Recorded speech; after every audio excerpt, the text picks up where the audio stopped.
Sobat Cendekia, balik lagi di YouTube Bumi Cendekia. Hari ini merupakan hari yang sangat spesial dan mendebarkan untuk kakak-kakak SMA Bumi Cendekia. Karena hari ini mereka mau mempresentasikan tentang hasil riset jati diri yang terbagi dari 6 tema besar, yaitu kesehatan, sosial, agama, digital, art, dan bisnis. Dan yang lebih seru lagi, mereka diuji oleh kalangan akademisi yang merupakan dosen UGM, dosen Respati, dan Dewan Pengasuh Bumi Cendekia. Kalau gitu yuk kita intip.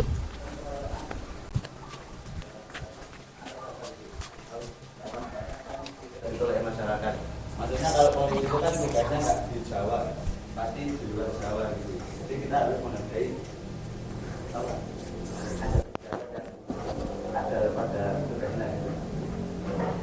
Kemudian tren penyakit dalam 3 tahun terakhir, yaitu dari 2020 hingga 2022, yaitu urutan pertama ialah hipertensi, kemudian ISPA atau infeksi saluran pernapasan atas, ketiga diabetes, keempat. Yang ketiga, anak putus sekolah karena malas.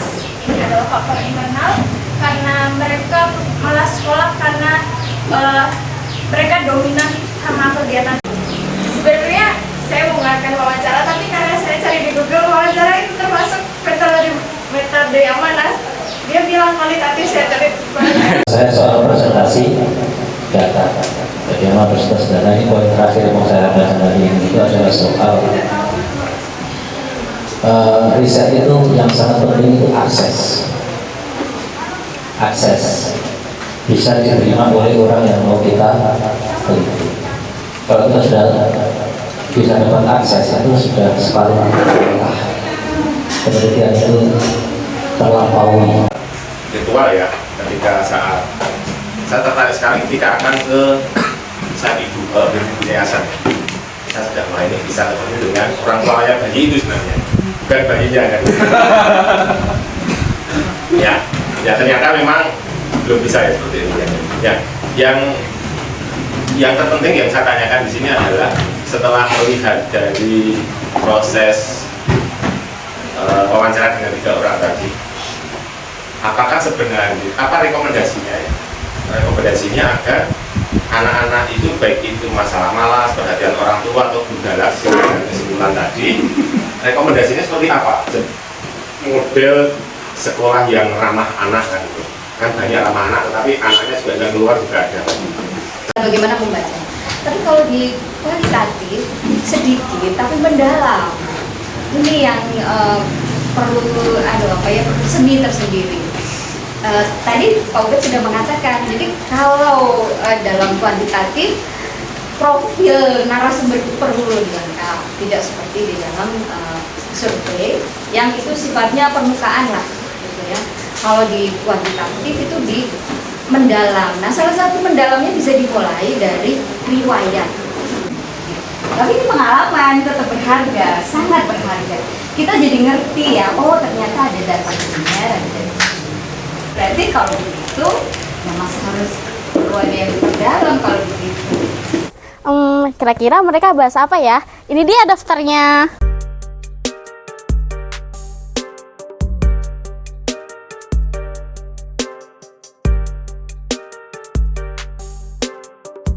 Oke teman-teman, jadi sekarang kita udah sama kakak-kakak SMA yang tadi udah presentasiin tentang hasil jati diri. Oke, Kak Naura, tadi kakak bahas jati diri apa ya kak? Jadi tadi aku bahas jati diri tentang kehidupan orang yang putus sekolah. Jadi aku mendalami mereka bagaimana mereka bisa memutuskan untuk putus sekolah. Itu aja simpelnya.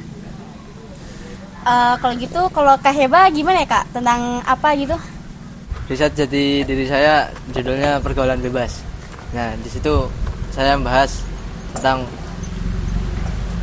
terjadinya pergaulan bebas di remaja di zaman ini, saat ini.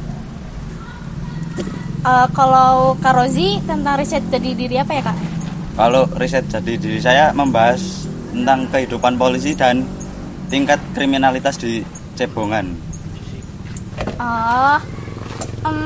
Untuk tempatnya ada di mana ya kak? Tempatnya? Iya. karena penelitian saya tidak berjalan mulus.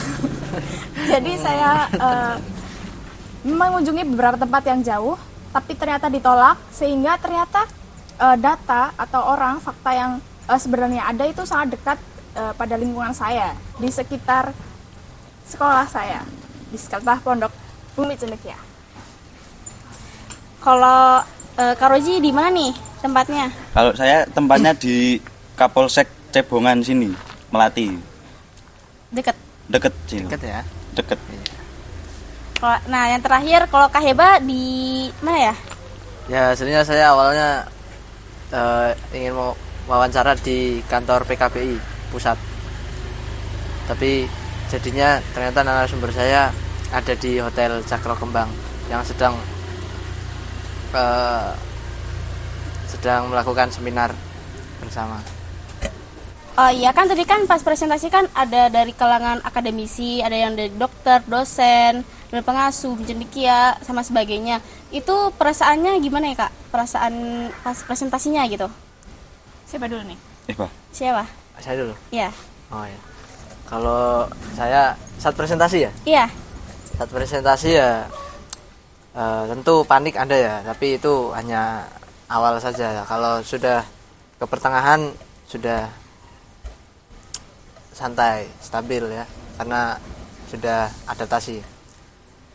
Ya kalau yang dilihat sama dokter, dosen itu ya biasa saja sih, karena ini kan riset juga kan, penelitian, jadi harus dikoreksi sama ahlinya. Bapakmu dewe. Oke, kalau Kak Rozi gimana? Ya tentu sama kayak Heba, pengalamannya panik pasti. Udah. Kalau Kak Naura gimana ya Kak? Enggak panik, bawa santai aja. Karena mereka juga kan mengomentari itu untuk memberikan masukan ya.